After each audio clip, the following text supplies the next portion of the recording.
Today's Mary Kay Ash message is titled Obstacles Either Polish Us Up or Wear Us Down. The greatest obstacles that most of us face are in our own minds. We sometimes condemn ourselves to failure before we start. I find it fascinating to read the stories, many of them legendary, about the late Houdini. That masterful magician probably was a better locksmith than a magician. He had a standing challenge that he could get out of any locked jail in 60 minutes, provided he could enter in his regular street clothes and no one would watch him work.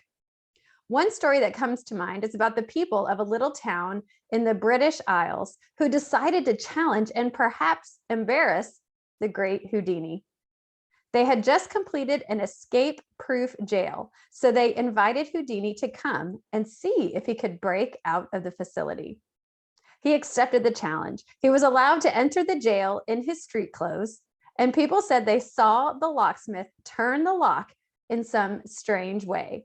And then, with the clang of steel, everybody turned their backs and left him to work. Houdini had hidden a long, flexible steel rod in his belt, which he used to try to trip the lock. He worked for 30 minutes, keeping his ear close to the lock. 45 minutes, then an hour passed, and he was perspiring. After 2 hours, he was absolutely exhausted. He leaned against the door, and to his amazement, it fell open. The door had never been locked. It was their trick on the great escape artist. The door was locked only in Houdini's mind. Some of us think we can't climb those mountains with which we are often faced when the only place it's impossible is in our thinking.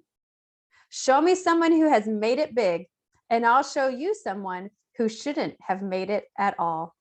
For example, Helen Keller, who was stricken with total blindness and deafness at the age of 2, before she had mastered the art of speech.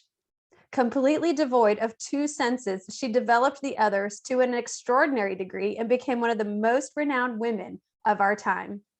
She said, "Deafness and blindness are of no real account. They have been relegated to the outer circle of my life. Thank God for my handicaps, for through them I have found myself, my work, and my God." Other marvelous stories in history inspire us as we read the accounts of how obstacles were turned into opportunities. For example, John Milton, who was blind when he wrote Paradise Lost. Franklin D. Roosevelt became president of the United States after polio confined him to a wheelchair.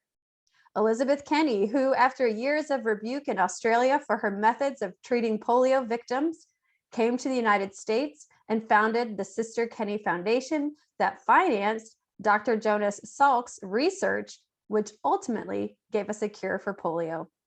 Remember, a diamond was once just a hunk of coal until it was polished up.